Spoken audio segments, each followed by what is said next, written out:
Buang lagi ke apa? Okey lah, paruh ha. Kau campur su. Campur sikit. Campur sikit-sikit Tarik kasi tinggi sikit.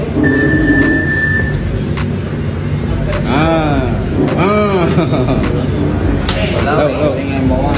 Ayam bawang ada, ayam sadam dah. Ayam sadam. Tu sana. Sana. Tu. Ujung. Ayam sadam. Itu. Lagi saya bukan beli jelek dulu. Boleh. Lagi. Bendi dah, cabai. Lagi.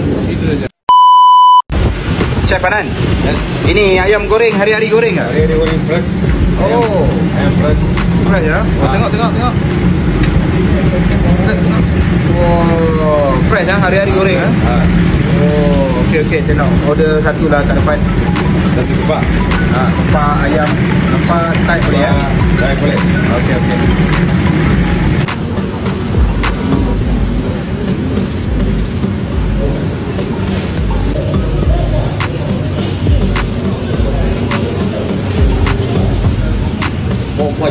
Buat campur.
Bos, sini Sadam WTC buka pukul berapa? Pukul 11 sampai pukul 6 pagi. 11 sampai pukul 6 pagi Semua lauk ada lah? Semua lauk ada. Boleh sur lah, boleh sur. Oh, boleh sur. Apa special sini? Sadam. Ayam sadam. Sama juga ayam sadam. Sini ada apa? Ayam apa ni? Ayam bawang. Ayam bawang Terbaik. Ini apa ni? Ini soto. Sotong. Apa? Sotong sambal. Lagi ada apa? Sotong ada baik. Sotong baiknya Oh. Ayam kicap ada. Lagi kicap ada. Kambing ada kambing. Kambing baik. Tengok kambing, Tengok kambing sikit. Tu dia kambing. So buka sampai pukul 6 pagi, boleh sahur lah. Boleh. Sahur, more, berbuka semua boleh lah. Semua boleh. Cantik. Ni kepala ikan dia. Kari ikan pun ada guys. Ni kena datang ni, kena makan ni. Padu ni. Okey lah. Pukul 6 pagi Okey, baik. Satu.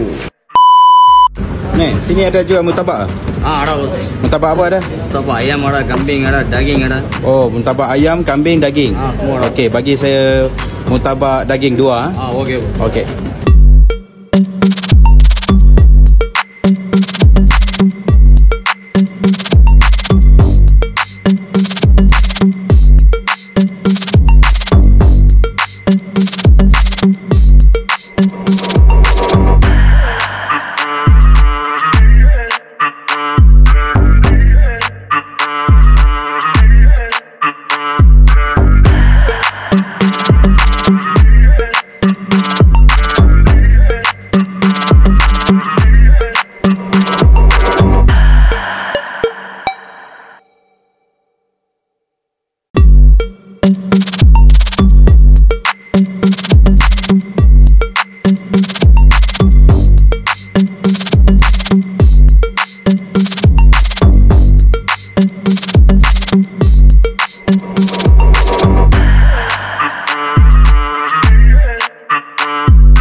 Nasi goreng biasa satu telur mata.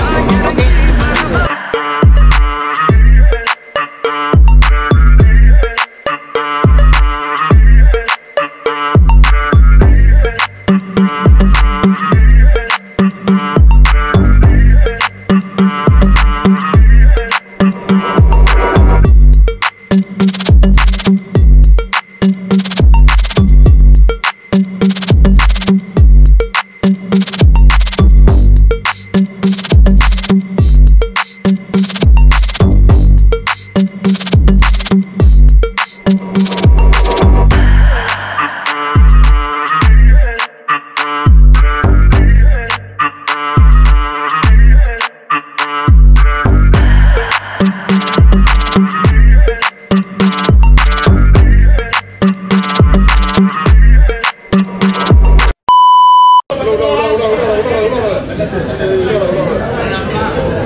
Canai Haji Sulaiman satu boleh?